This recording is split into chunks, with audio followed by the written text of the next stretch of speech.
Hello, seekers. Welcome to While We Exist.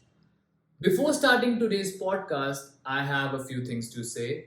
First of all, thank you so much for showing love to this channel. I started this channel just as an experiment, but now I'm loving it.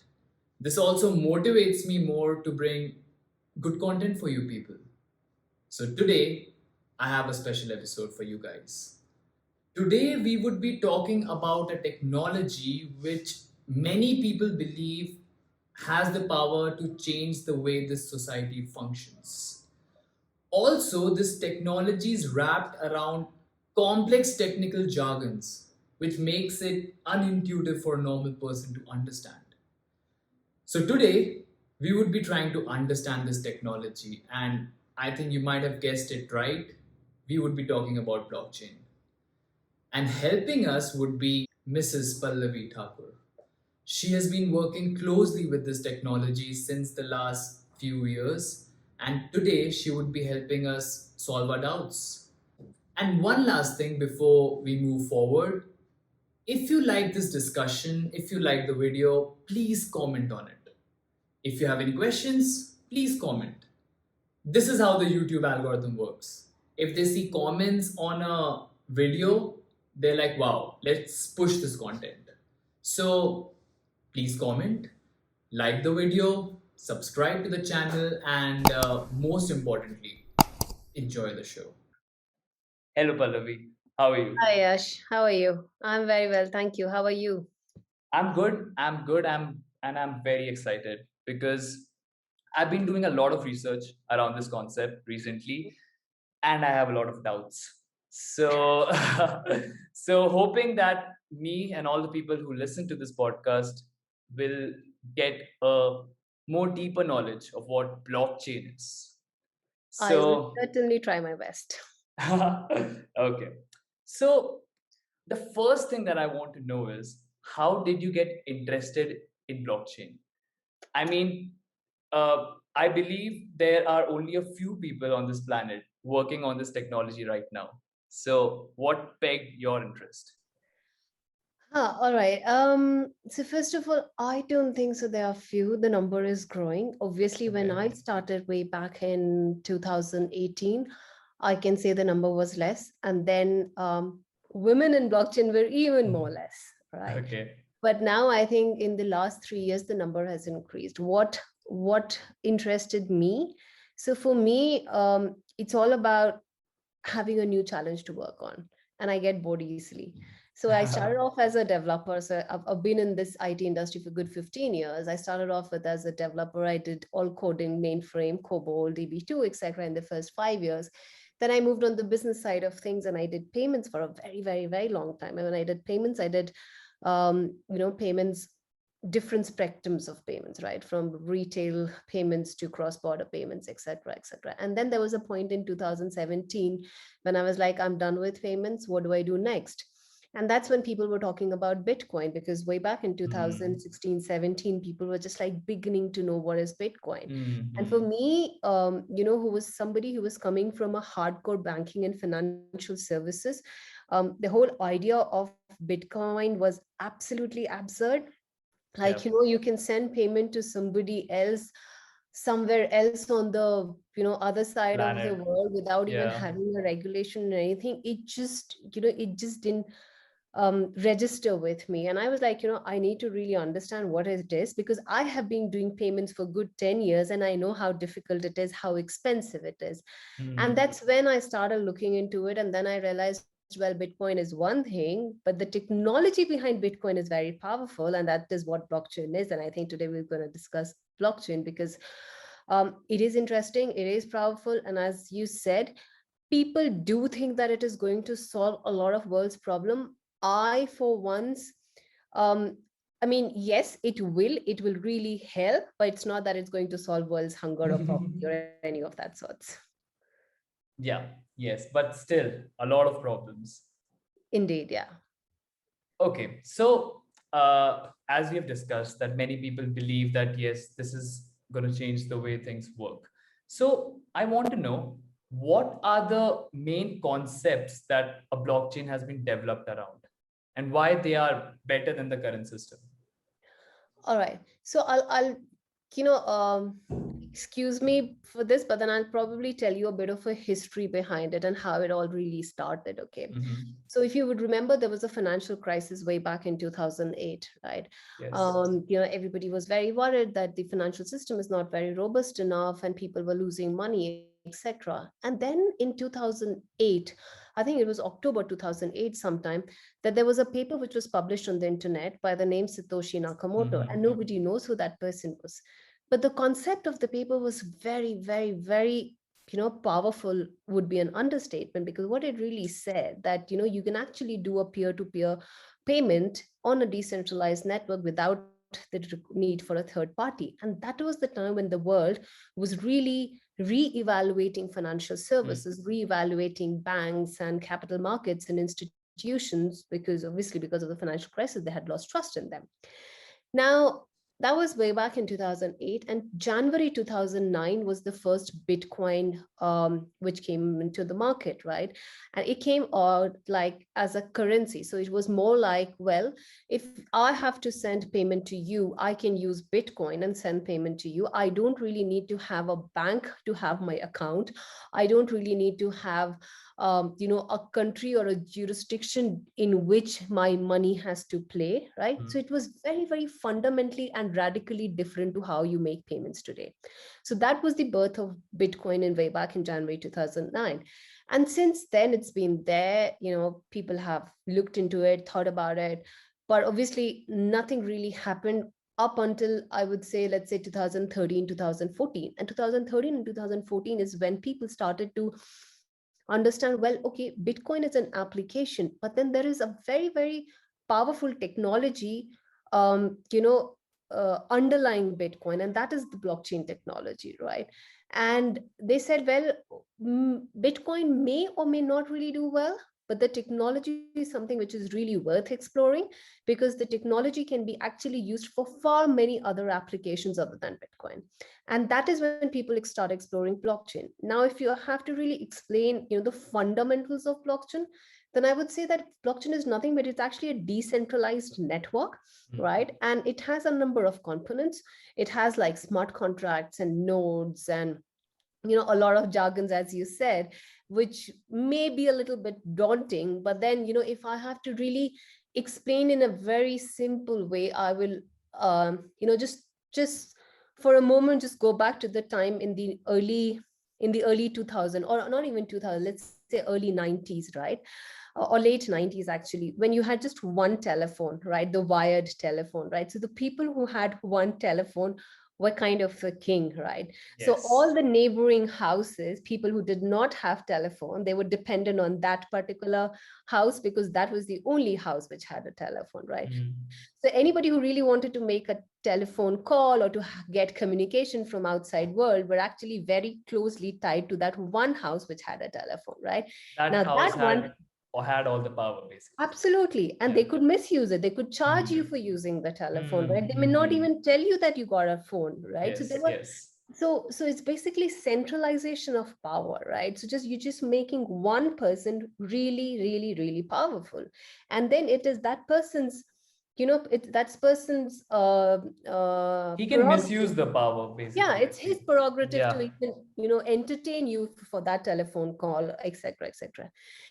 Now that is a centralized network. So you have one people and you have, multiple people around them just tied to that. Now come 2000, imagine now everybody has a mobile phone, right? So the power of the person holding the telephone has now died, right? Mm. Because now everybody has a mobile Yes. phone, and that mobile phone, take it that as a node, right? So actually what you're Mm. holding in your hand, the device is nothing, a node. Now you can make a peer-to-peer phone call. You don't really have to be dependent on that central person through whose house you were making a phone call. You can directly call your friend, peer-to-peer on the phone.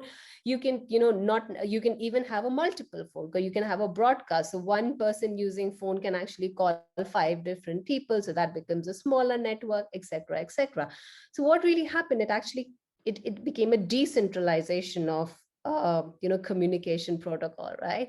So that Yes. is what blockchain is. You're moving from a centralized system, technology, whatever you want to call it, to a more decentralized, because the whole, as I said, if you go back to history, the reason why the paper call out the reason why the paper was published, I'm sorry, is more about they really wanted to say that today the financial services, the way the financial services of the markets are set up is wrong, because there's so much of centralization of power. All you need is a decentralized system in place, and this is nothing but a decentralized system.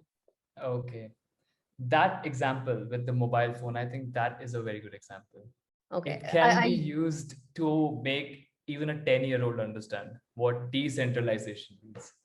I'm glad you said that, because this is what I use with a lot of my clients to make them explain. And I have a lot of other examples, like, I use the SharePoint concept, right? Like, for Okay. example, you had an Excel, right? So initially when Excel came up, which was just Excel, right? So I fill in the Excel, I send it across to you, you fill in the Excel, you may override my data, and then there are 10 people, right, like filling in. So there's always this data loss. You don't know who's overwriting. And then came SharePoint. Yeah. What was SharePoint? It was nothing but a Excel which was shared Shared real amongst time, everyone. Yeah. right? And with all these all the checks and balances in place, which makes sure that you don't override somebody's data and things like that. So that's what a ledger is. It's a distributed ledger. So, Yeah. well, I mean, I have a lot of these Hmm. examples to explain people what blockchain and decentralized distributed ledgers are. Great. So one important concept that I understand now is decentralization. Why? Because if you leave power to the hands of few, people can be corrupt. So if you decentralize the network, we can, it can be a fairer system. But the reason why these centralized authorities were brought in place was to establish trust, right? Let's say a bank was there so that they can control the whole money flow. You can trust the bank so that they can control the economy, let's say. So how is this being maintained? Are we compromising on the trust, or it has been handled here? Okay. So earlier, the trust was more manual, if I can call it that way, right? Manual in the Okay. sense it was something which was agreed between you and me, right? Mm-hmm. That if you are my bank and I come and deposit money with you, you actually assure me by giving me a passbook or some sort of a paper which tells me that, well, my whatever amount has been deposited to. But that's a paper, right? That can Yeah. be lost, that can be burned, that can be thrown away. And then there's no proof, Mm-hmm. right? And you're or imagine a situation if the bank goes bankrupt. What will happen then? So my money is lost. I trusted you as a bank, but you went bankrupt because you were involved in nefarious activities. Now the problem is that the way today's society is built, we actually thought, I mean, we still think, and I'm really not averse against centralization. It's just that it has to be done in the right way with the right checks and balances, right? Now, what blockchain, or for that matter, decentralized ledgers do is they allow the technology to enforce trust in you, right? So there's no manual intervention. So there's no paper which says that my money is with you, right? There's no, there's no, how do I put it? No Basically, there is, person in charge, if I can say. yes, Basically, a yeah, rule has been made which has been put into the machine. Now machines can't be corrupt. unless and until you program that Ah, yeah. corruption into the Yes. machine. But yes, yeah, the point is that the technology takes care of the trust. Yeah, unlike people and the surroundings and etc. So it means there is a lot of responsibility on the coders or the developers who are handling this system. Absolutely. And in fact, I mean, when it all started and people said, so as I said, there are multiple components of blockchain. There is a shared ledger on which the transactions are recorded. There's something called a smart contract, which are nothing but rules and regulations which govern the activities on the ledger. Can you Then you have, explain smart contract a bit more? What are All they right. exactly? So, for example, let's say I am a bank, okay, Mhm. and I want to actually lend money to people, or for example, I'm a bank and I want to lend money to students, Mhm. right? And for that, I need some sort of a proof. Yes. So my smart contract is nothing, but it's actually a rule engine which actually has certain criterias and programs inbuilt to say Mhm. that tomorrow if a student comes to me in the bank, I need to check for his student's ID card. I need to check for his previous mark sheet if there is any. And Mhm. based on if he has, let's say, a CGPA of 9 and above, he is eligible for 95% of the loan. Right. So a smart contract is nothing, but it is just a rule engine based on which somebody can automate a transaction. Okay. And this is All where right. it goes back to the previous point that there's no person or a Hmm. manual person involved who has to look into the paper and then look at your face and say, no, you don't look like a good student. I don't like your face and I'm not going to give you 95% of the loan. Right. So that's how it is. This is a fair system. Well, it has been designed to be a fair Ah, system, but how ideally it has ideally, to. Yeah. absolutely. Yes. Yes. Okay. That actually clears a lot of concepts as to why this is something which can make this can distribute power among the people. I feel if this is implemented the way it needs to be, the ideal implementation, these all central authorities would be more of maybe just a service provider. They won't make rules for us. Absolutely. And that is why there's a lot of Hmm. resistance to blockchain. Exactly. Exactly. Because what blockchain says is you don't need middlemen, you don't Hmm. need banks, you don't need a lot of users. The power is between individuals. I want to transfer money to Yash, I can transfer money to you as long as you have a smart contract, a smartphone with a smart contract which says that I can send money to you based on these criteria, etc., etc. Okay. Great. So let's now we have understood what blockchain means, what it was meant to be. I want to understand. We have heard a lot about cryptocurrencies, one of the implementations of blockchain. So I want to understand what are the other implementations of blockchain apart from cryptocurrencies. I see. So as I said, right, like cryptocurrency is just an application. You just take Mhm. blockchain as in the technology. You can use this technology for a lot of other applications.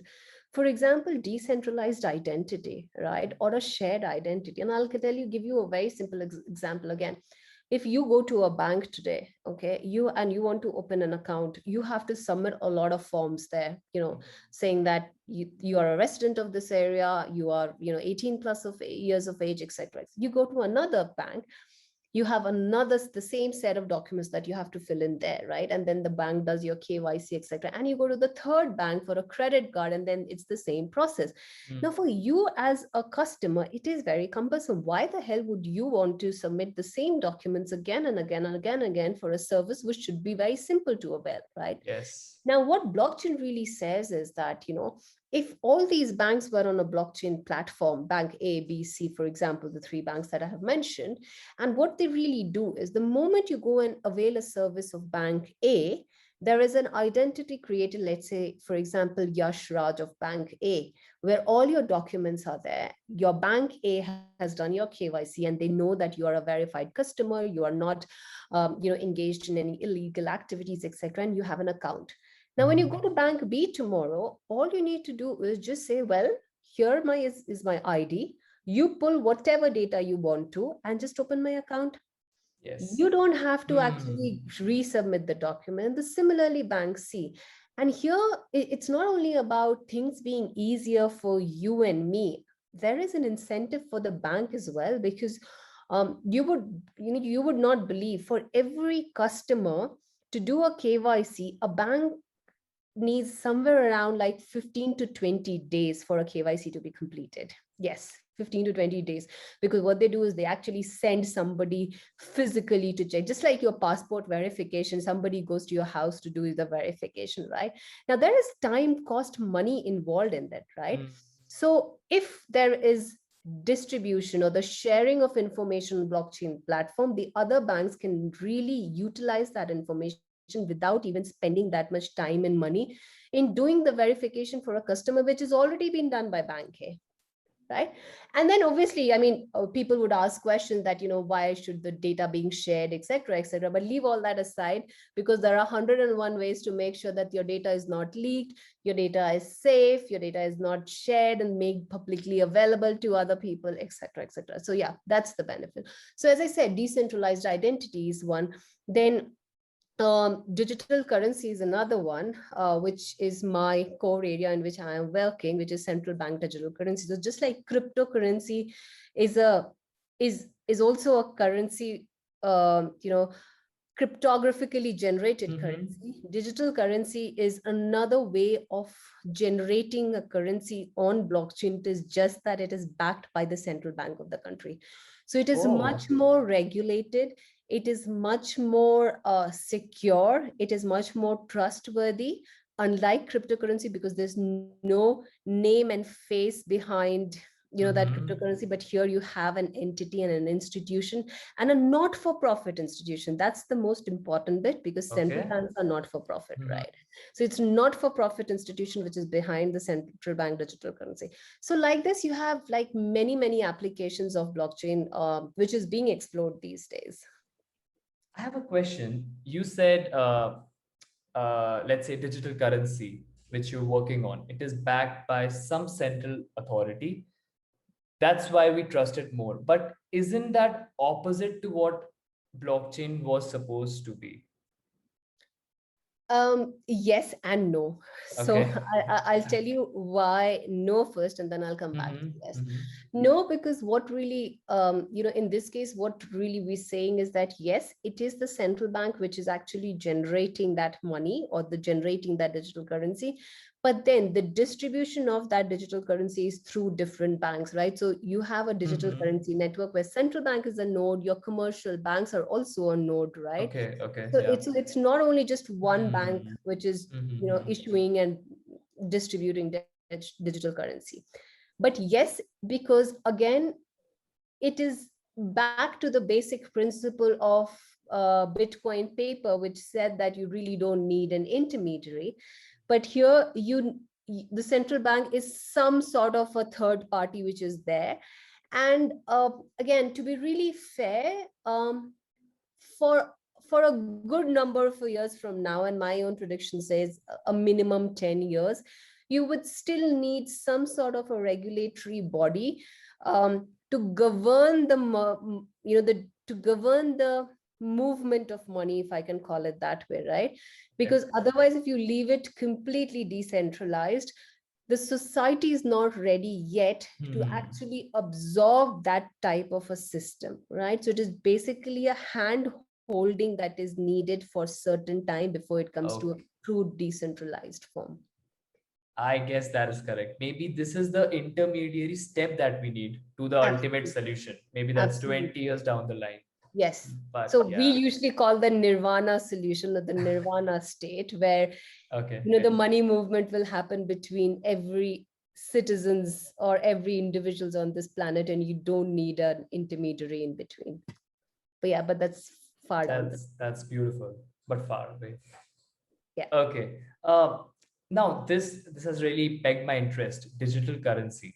So I want to know, it definitely sounds better than the current system, what we have right now. So what are the blockages that we have that can make this not happen or delayed? What are the blockages that we are facing?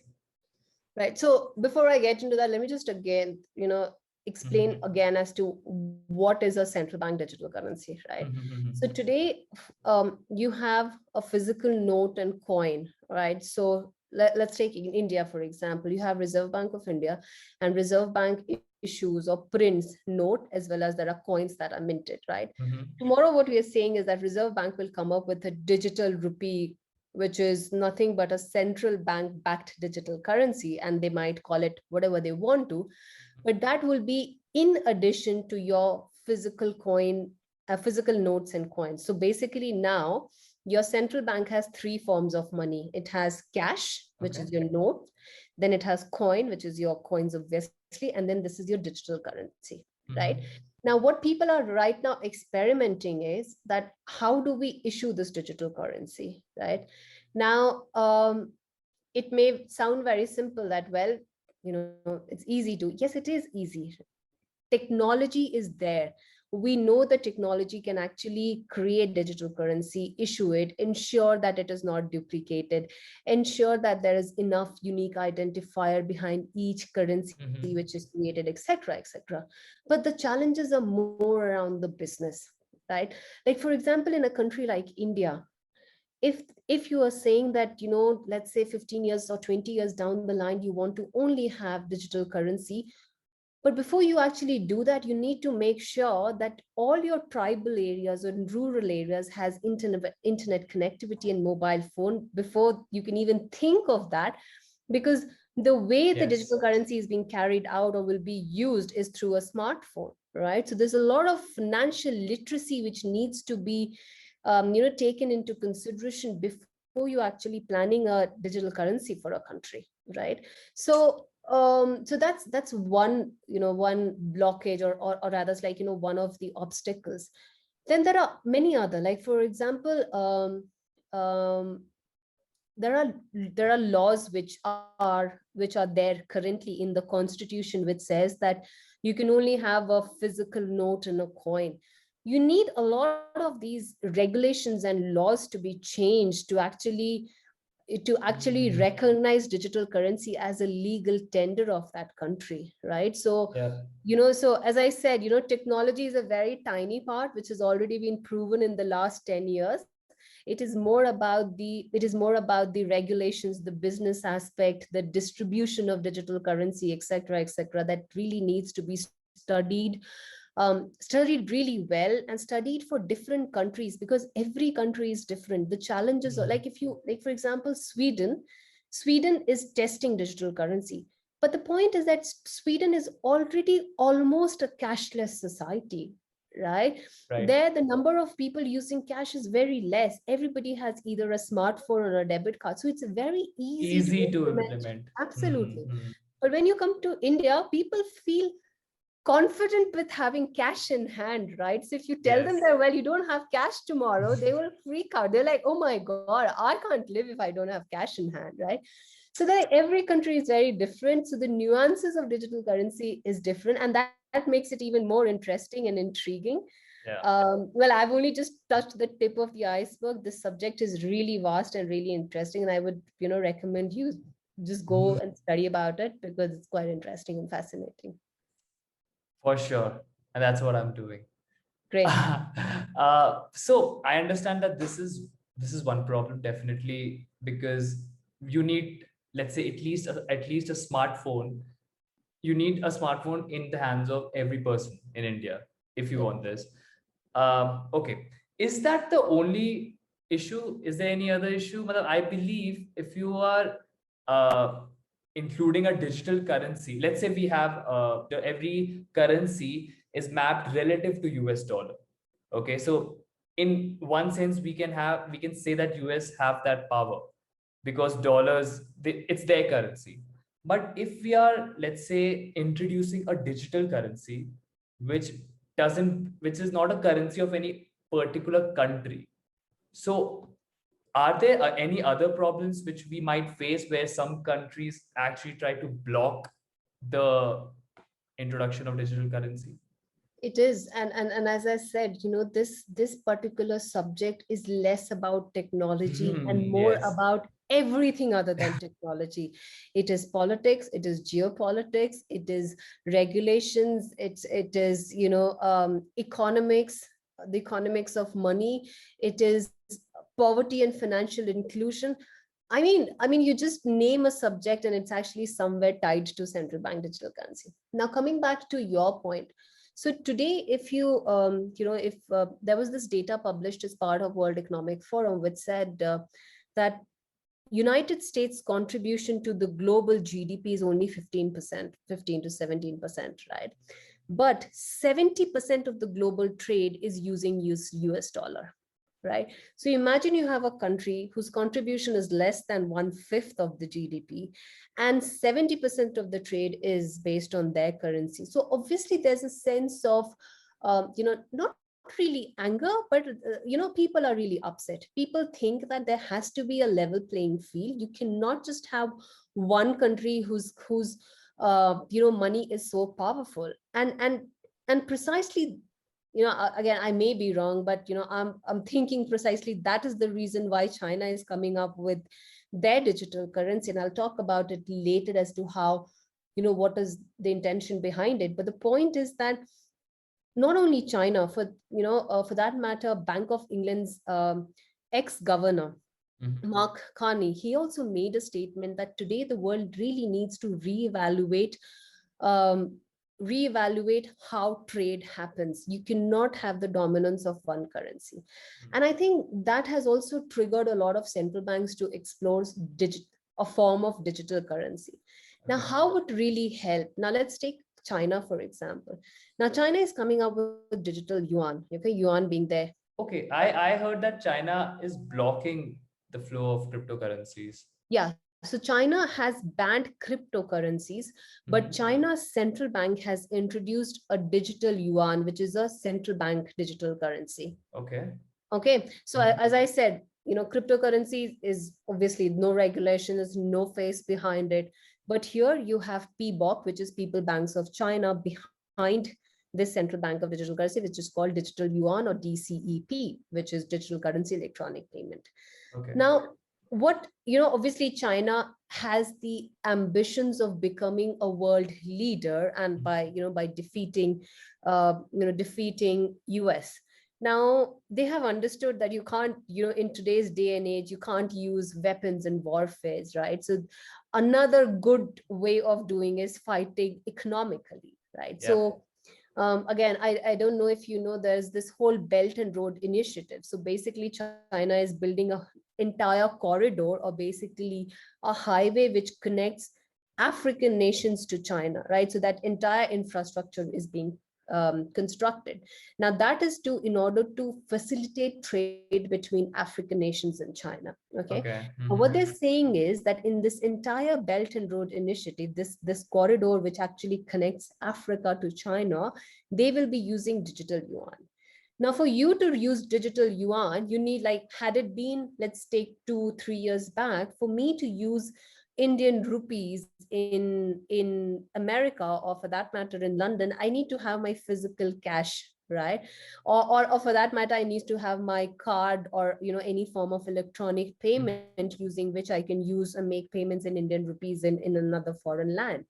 What they're saying is that now, because they're coming out with digital currency, they want to use digital currency in this Belt and Road Initiative, which actually breaks the monopoly of US dollar, because earlier the trade between two nations was being carried out based on US dollar. So if there was a good being exchanged, so let's say it's South African rand would have converted into US dollar, and then US Mhm. dollar into China, right?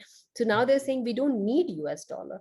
You do direct currency exchange between a South African rand and a digital yuan, and we do trade, Wow. right? So again, I mean, this is like a very simplistic way of explaining. Obviously there are other nuances, because you have to take into consideration the currency pegging, etc., etc. But the point that I'm trying to make here is that people are increasingly looking at this subject because they think that, you know there is value in it Mhm. going forward, unless and until you have your own sovereign digital currency, right? Sovereign is very, very important. Unless What does until that word mean? So Sovereign? sovereign is more like, it is your in your jurisdiction. Individual. Okay. Yes, yeah, it is your in your jurisdiction. So it is a sovereign digital currency which every central bank is exploring, because they kind of know that it's important to be prepared, just in case the world moves to having trade, or for that matter global tourism moves that way. Like, if people are traveling from one country to another and they start using digital yuan, because digital yuan is easier to buy and sell, then obviously digital yuan will replace US dollar, right? So every Hmm. country wants to have their digital Yes. version so that, it's easier and they are more prepared for a digital economy of the future. Wow. Yeah. This So as I is said, this is technology is less. interesting. Yeah, Yeah. technology is less. It's more about, I mean, take for example, European Union. So you know that after Britain left European Union, Mhm.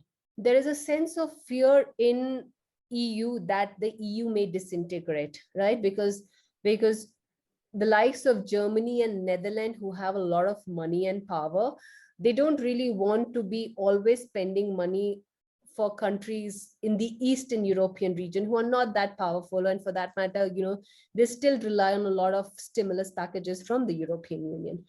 Now, the leaders of European Union are thinking that, it is very, very imperative to have a common currency across the European Union, which actually binds people, right? So if you have a common currency, you have a sense of belonging Yes. to that bloc, right? Mhm. So that's another motivation for the European Central Bank to come up with the digital euro, because there is a political reason behind it. So yeah, I mean, the reasons are various for different countries. Wow. Wow.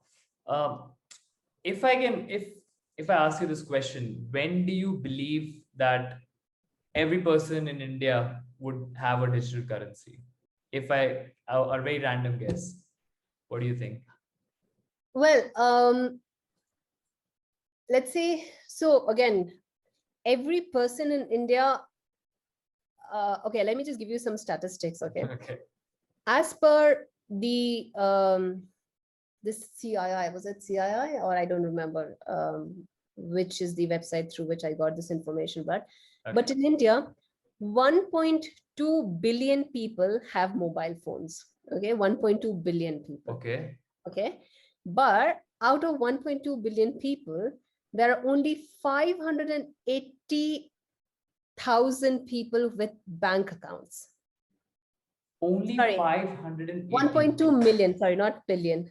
So Okay. 1.2 million people have mobile phones, but only 580,000 people with bank accounts. And in that bank account, the way they were counting it, they were basically Aadhaar linked bank accounts, right? Because this is more from the Jan Dhan, Prime Minister's Jan Dhan Yojana, where the whole plan is that every person will have a bank account. So it was more from that perspective that there are only 580,000. Now imagine that there are people who do not even have access to banking in our country, but they do have a phone, right? Because the numbers are like that, right? Wow. Now, tomorrow, if you are coming out with a digital currency, which means that you don't need the banking The system, banking okay? system. And that there is still debate about it. And again, in the short term, I don't think so that the banking system will go away. In the short term, the digital rupee will be implemented, keeping the banking system in mind. But yes, there will be other alternatives. People who do not have access to the formal banking system can still hold digital currency, just like very much like cash, because they have a phone, right? So keeping this in mind, I think in maybe next to 5 to 7 years, people will have a digital rupee. Now, Isn't that optimistic in the next it five is to 7 years? optimistic. Yeah, it is optimistic, but I'm talking more from the belief that in India already 1.2 million people have access to phone. But yeah, reaching the nook and corner of the country, I think will take a long time. But because again, it's not only about technology, it's more about financial literacy as well, right? Not Yes. every person would actually know how to operate all this, right? So Right. that's like another 15-20 years game. Yes, true. I think you are very right there. This problem is not really about the technology. I was, I don't know, I was reading an article in which there was an interviewer who was asking a cryptographer, how do you design these complex cryptographic things which is so hard to mine? So he said, these cryptographic algorithms are 50 years back. These are dated 50 years back. Right now, the computers don't have that much power to encrypt even those cryptographic algorithms. We need quantum computing for that. Yeah. So it's not even big of a problem managing the security in every aspect. But I think the problem lies how to actually bring this in place.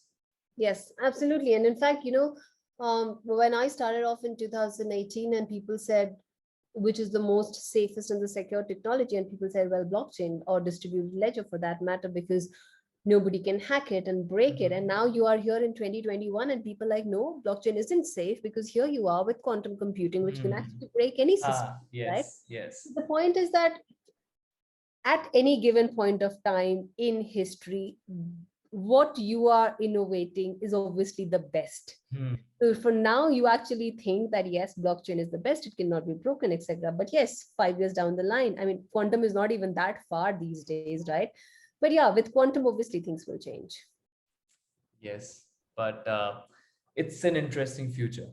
It is interesting future, because these days digital is so interlinked in our life that it's very hard to imagine. It's very hard to imagine that you can actually live a life cut off from all these digital noise. How, I mean, I would like that to happen. I mean, I would like to go back in the day and age where there's less of digital intrusion, but at the same time, it's very difficult. Yeah. Now I think it's impossible to get away from the digital revolution.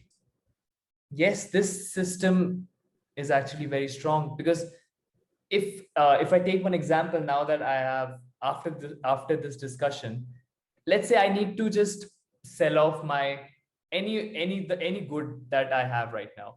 I have to go to a third party website, and it can happen that only a certain amount of population is present on that third party website. But let's say I want to sell off my product to someone that's in Africa, any place in the world. If blockchain is developed ideally, this can happen in a blink of a second. Absolutely. And that is so, again, as I was telling right at the beginning, that I have multiple analogies to explain what blockchain is. Another one is, imagine blockchain to be the internet, right? So today you have an internet, and today, for example, I am sending you an email, right? So I'm sending you an information on the internet. And how does it come to you? Because you have an address, and imagine that address is basically a vault or a wallet, right? Like, for example, yashraj at some gmail.com, right? So my email comes to your account because there is an address associated with it, right?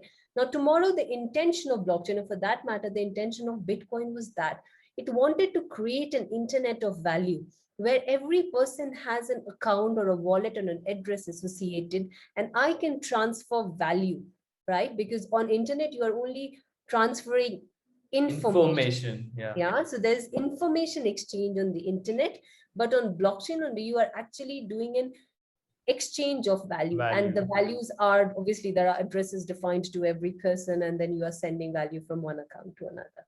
So yeah, that's another analogy. A lot of analogies, and it has helped me to understand blockchain today. Oh, I'm glad. So that brings us to the end of our discussion. Pallavi, thank you so much. Did you enjoy it?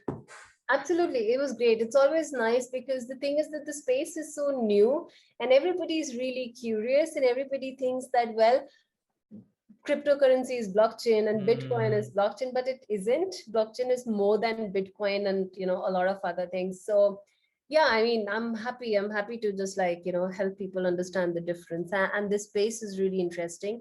I don't know where it will go, but I'm hoping that it will bring some, at least it will be implemented for some greater good of the society. So that's what my hope is. We can all hope for that. Yep. Okay, then signing off. Thank you, Yash. It was a pleasure talking to you. Pleasure is all mine. Thank you so much. Right.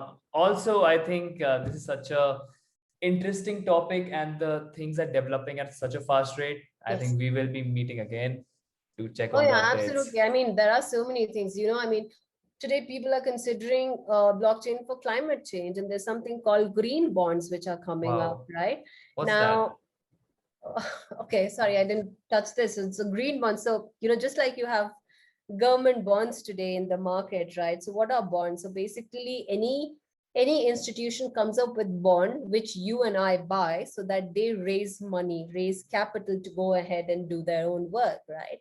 Now, tomorrow, the Bank of International Settlement, the World Economic Forum, IMF, World Bank, all of these people are now coming up with something called sustainable bonds, okay, or green bonds. Now, green bonds is something that, let's say I have a company and I want to come up, I want to use, I want to raise money so that I can set up windmills or, solar energy farm or something which helps in sustainable development, something which will help fight climate change, right? In that case, I will go to the market saying that, well, my bond is a green bond. And Okay. how do you really do that? Because on blockchain, there is no way that you can tomorrow raise money and then say that, well, I raised money for setting up windmills or for setting up solar plants, and you go away and do some construction, or you do like manufacturing for that matter, because what you're really doing is you're actually tracking how the money is being used. So your Mm. first lot of money you get when you've set up the windmills. The second lot of money you get is like after you've proven that your windmill has been set up and it's been working and you want to Mm. expand, etc., etc. So the point is that now people are using blockchain to ensure that they are actually funding projects which are focusing on sustainable development and to fight climate change. And then there are other incentives. If you are putting in money for projects which is helping fight climate change, then your dividends, your incentives that you get paid in investing in projects like this will obviously be higher, because obviously the stakes are higher in this.